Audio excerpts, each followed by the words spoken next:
ফিফার এক master stroke সিদ্ধান্তে 2026 বিশ্বকাপের ফাইনালে ওঠার পথ পুরোপুরি পরিষ্কার হয়ে গেল বর্তমান বিশ্ব চ্যাম্পিয়ন লিওনেল মেসির আর্জেন্টিনার। হ্যাঁ, ঠিকই শুনেছেন, বিশ্ব ফুটবলের সর্বোচ্চ নিয়ন্ত্রক সংস্থা ফিফার সম্পূর্ণ নতুন এক নিয়মের সমীকরণে এবার ল্যাটিন আমেরিকার পরাশক্তি আর্জেন্টিনার সামনে ফাইনালের টিকিট পাওয়ার রাস্তা অনেকটাই সহজ হয়ে গেছে। যে নতুন নিয়মটি বড় বড় পরাশক্তিদের টুর্নামেন্টে টিকিয়ে রাখতে তৈরি করা হয়েছিল মাঠের লড়াইয়ে, তা এখন আর্জেন্টিনার জন্য এক বিশাল আশীর্বাদ হয়ে পড়েছে। কিন্তু কি এই নতুন নিয়ম, কিভাবে এই নিয়মকে কাজে লাগিয়ে আর্জেন্টিনার বিদায় করতে চলেছে তার চির প্রতিদ্বন্দ্বীদের?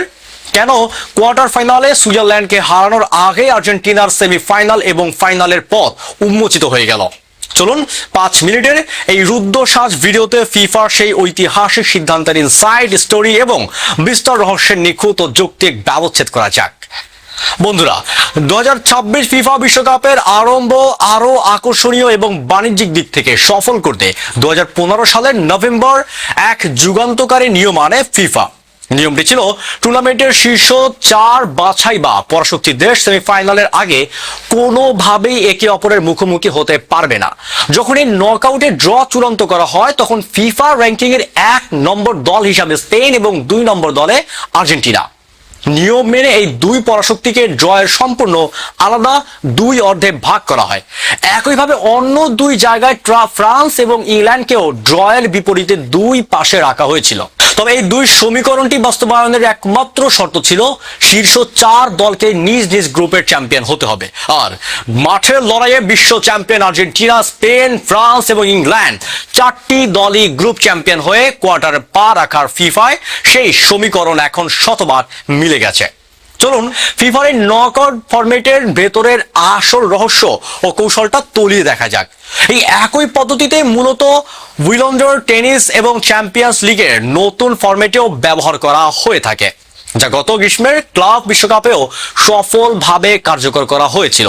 ফিফার মূল উদ্দেশ্য ছিল নকআউটের শুরুতেই যেন আর্জেন্টিনা, ফ্রান্স বা স্পেনের মতো বিশ্বমানের দলগুলো একে অপরের মুখোমুখি হয়ে টুর্নামেন্টটি থেকে ছিটকে না যায়।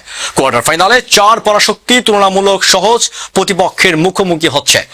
আর্জেন্টিনা লড়ছে সুইজারল্যান্ডের বিরুদ্ধে, যেখানে ইতিহাস এবং শক্তিমত্তা সব দিক থেকে মেসিরা ফেভারিট। আর্জেন্টিনা যদি কোয়ার্টার সুইসদের অনায়াসে হারিয়ে দেয় তবে সেমিফাইনালে তারা মুখোমুখি হবে ড্রয়ের অন্য প্রান্ত থেকে আসা ইংল্যান্ডের। আর এখানে আর্জেন্টিনার জন্য পথটা একেবারে পানির মতো সহজ, কারণ ফাইনালে ওঠার আগে আর্জেন্টিনাকে টুর্নামেন্টের সবচেয়ে বড় 2 ফেভারিট স্পেন কিংবা ফ্রান্সের মুখোমুখি হতেই হচ্ছে না। ফ্রান্স, স্পেন লড়বে অন্য সেমিফাইনালে, ফলে সেমিফাইনালে ইংল্যান্ডের মতো চির পরিচিত প্রতিপক্ষকে সামনে পাওয়া আর্জেন্টিনার জন্য ফাইনালের পথকে অনেক বেশি মসৃণ ও সহজ করে দিয়েছে। মিশরের বিরুদ্ধে সে অবিশ্বাস্য অলৌকিক কাম ব্যাকের পর লিওনেল স্ক্যালোনির আর্জেন্টিনা দলের মনোবল এখন তুঙ্গে। কোয়ার্টার ফাইনালে সুইজারল্যান্ডের বিরুদ্ধে আর্জেন্টিনার অপরাজিত ইতিহাস মেসিদের সেমিফাইনালে নিয়ে যাওয়ার জন্য যথেষ্ট। আর সেমিফাইনালে যদি ইংল্যান্ড সামনে আসে তবে ল্যাটিন আমেরিকার এই ডিফেন্ডিং চ্যাম্পিয়নদের রুখে দেওয়ার সাধ্য ইংলিশদের নেই বললেই চলে। টেকনিক্যালি পরিপক্কতা, লিওনেল মেসির অলৌকিক নেতৃত্ব এবং এনজো লাউতারোদের বিধ্বংসী ফর্মের সামনে সেমিফাইনালের বাধা পার করে টানা দ্বিতীয়বারের মতো বিশ্বকাপের ফাইনালে ওঠা আর্জেন্টিনার জন্য এখন কেবলই সময়ের ব্যাপার। তো বন্ধুরা, ফিফার এই নতুন নকআউট ফরম্যাট কি সত্যি আর্জেন্টিনার জন্য টানা দ্বিতীয়বার বিশ্বকাপ জেতার পথকে সহজ করে দিল? সেমিফাইনালে যদি আর্জেন্টিনা বনাম ইংল্যান্ডের সেই হাই ভোল্টেজ ড্রামা মঞ্চস্থ হয় তবে কে হাসবে শেষ হাসি? এখনই আপনার মূল্যবান ও যৌক্তিক মতামত আমাদের কমেন্ট বক্সে লিখে জানান। 2026 ফিফা বিশ্বকাপের কোয়ার্টার ফাইনাল ও সেমিফাইনালের প্রতি ম্যাচের লাইভ আপডেট এবং সব ইনসাইড খবরের জন্য আমাদের চ্যানেলটি এখনই সাবস্ক্রাইব করে পেজটি ফলো দিয়ে বেল আইকনটি প্রেস করে রাখুন। দেখা হচ্ছে পরের ভিডিওতে খুব শীঘ্রই।